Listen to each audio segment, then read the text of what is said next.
All right, Mr. Copeland, go ahead and approach the witness stand. Before you sit down, if you would turn and face Deputy Hand and be sworn as a witness. Raise your hand. You swear affirm the testimony you're about to give according to the truth, the whole truth, nothing but the truth, so help? Yes. You may be seated. Can you state your first and last name with the spelling of both, please? You say that again? State your first and last name with the spelling of both, please. Kenneth Copeland. Mr. Copeland, do me a favor, pull your chair up as close as you can to the microphone and speak directly into it so we can all hear you. So if you could state and spell your first and last name for the record, please. Kenneth Copeland. Spell it, please. KennethCopeland. All right, thank you, sir. All right. And Mr. Copeland, good afternoon. Do you want to be here? Ma'am, Do you want to be here? I'm here. Okay. Are you going to let me ask you some questions? Okay. How old are you? Grown. Okay, what does grown mean? I'm an adult. Okay. And when you say you're an adult, what number in years are you?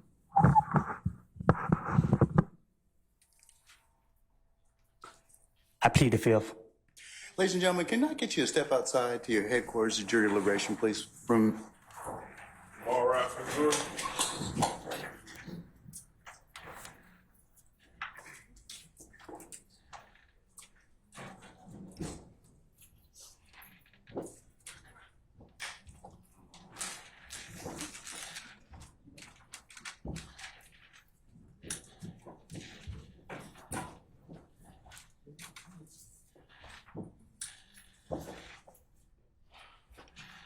All right, ladies and gentlemen, please be seated. Our jury has left us.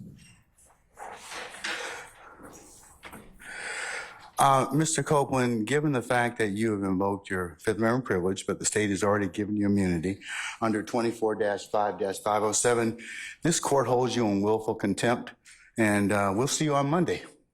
And we'll see if we can get some more testimony at that point in time. Take them into custody. All right. State, do you have any other witnesses you plan on calling this afternoon? No, Your Honor. Okay. What I'm going to do is I'll call our jury and tell them that you're going to be in recess for the weekend, and we'll come back on Monday. And then, Your Honor, the jury is excused. Would you please entertain a motion for a mistrial? Mr. Steele, I'll entertain it right now.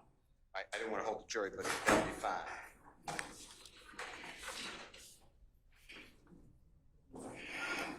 And what's the basis for your mistrial? We didn't know he was going to invoke. We didn't know what he was going to testify to, and I certainly didn't let him.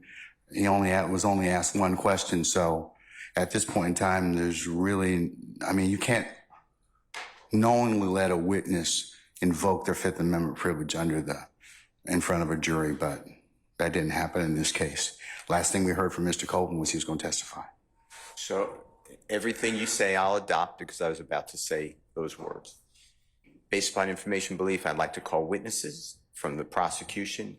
I was told, I do not have the personal information, but I was told that Mr. Copeland made that known to officers of the prosecution team prior to being called right now. But it's what I was told. The last thing the court knew, and he has counsel. If a party knows that a witness is going to invoke the Fifth Amendment in front of a jury, which poisons us, there's no doubt it prejudices Mr. Williams et al., all of them, because this trial's been going on now, I believe, 8 months in front of a jury, and they've heard Mr. Copeland's name however many times a court reporter says. Casey, that's what we've heard. No, so the jurors have heard Kenneth Copeland. And as well, okay. I opened on him that he's the killer. We cross-examined all these witnesses about Kenneth Copeland. The state talked about Kenneth Copeland. My point is, if this honorable court finds that the state knew or had reason to believe that he was going to do this in front of a jury, that his response was going to be, I'm invoking the Fifth Amendment, then, Your Honor, yes, I adopt what you said. That's wrong of a party, and I'm moving for mistrial. Okay. Okay. All right, sir. Thank you. All right. Yes, sir. It would apply to everyone.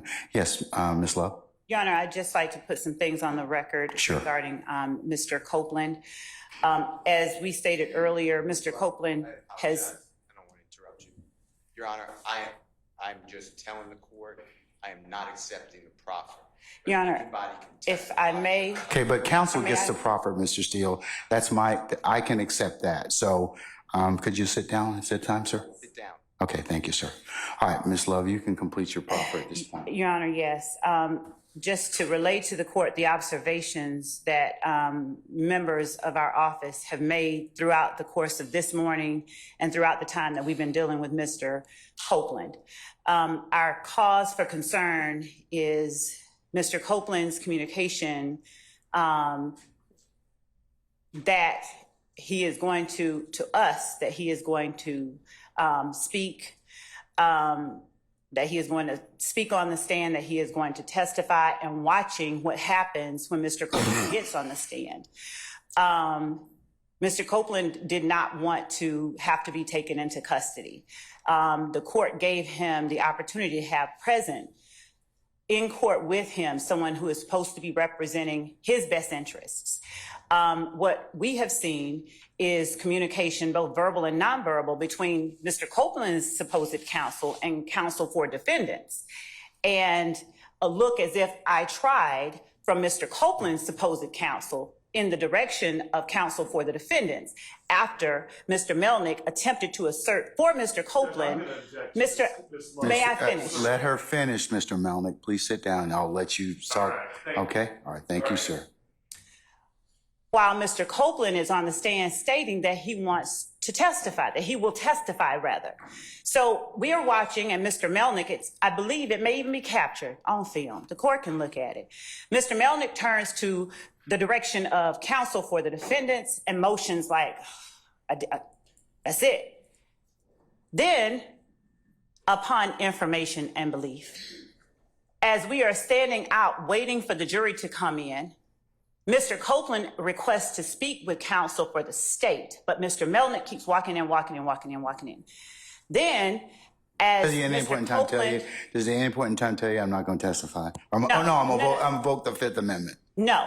As what happens, as Mr. Copeland requested to speak with the state, Mr. Melnick keeps going in regardless of Mr. Copeland's request to speak with the state. And then we learn that Mr. Melnick tells Mr. Copeland they are going to hammer you. So Ms. Hilton comes back in and asks me, had I spoken with Mr. Melnick? Had I told him that we are going to hammer Mr. Copeland? The state had not made any such communication with anybody. So what we are seeing, we believe, is tampering with witnesses, this particular witness on the part of people who are not the state. So we are concerned. I don't know that Mr. Copeland's interest is being represented when that interest may not be in alignment with the people that Mr. Melnick is communicating with on breaks. And after Mr. Copeland has communicated to this court, he will testify. So watching the goings on as Mr. Copeland is not on the stand, it has been publicized, it has been hyped up that Mr. Copeland is the next witness. Mr. Copeland is the witness. And then Mr. Copeland, he's been nothing but cordial. He's been nothing but communicative with Ms. Hilton during the time that she has been interviewing him and speaking with him. And the reason Ms. Hilton was not in here just now when the jury came out is that Mr. Copeland asked to speak with Ms. Hilton. But Mr. Melnick kept going back in there and going back in there and going back in there. And the reason that we have a problem with this is that Mr. Copeland is not facing any charges. For Mr. Melnick to suggest or say to him that we're going to hammer him, it causes us to call into question whose interests he's representing.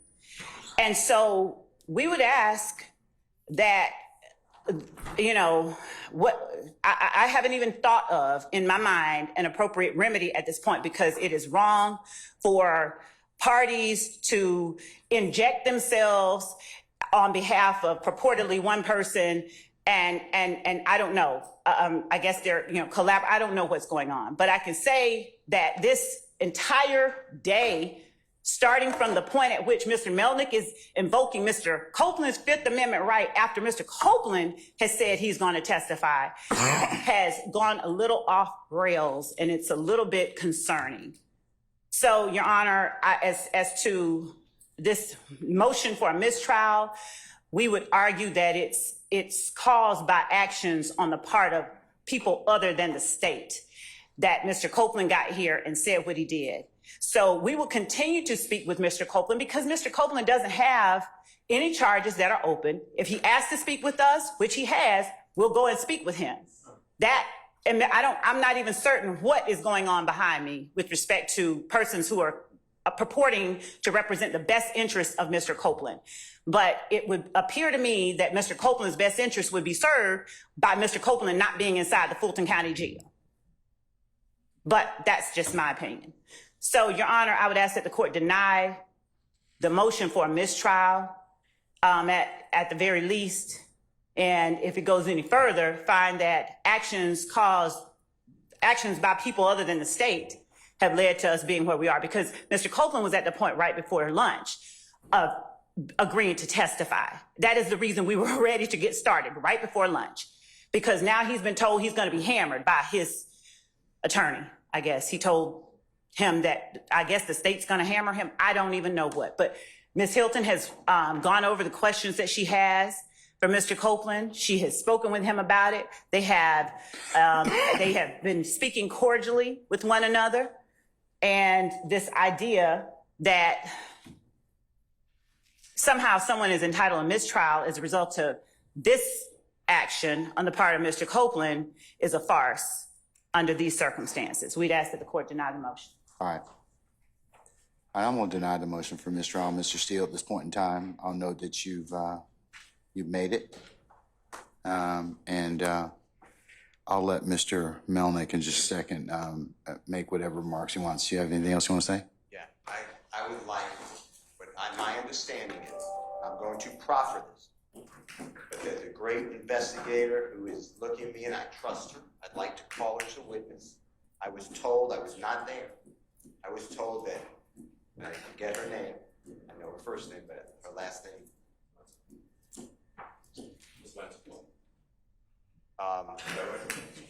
And Investigator Long, and I may be wrong,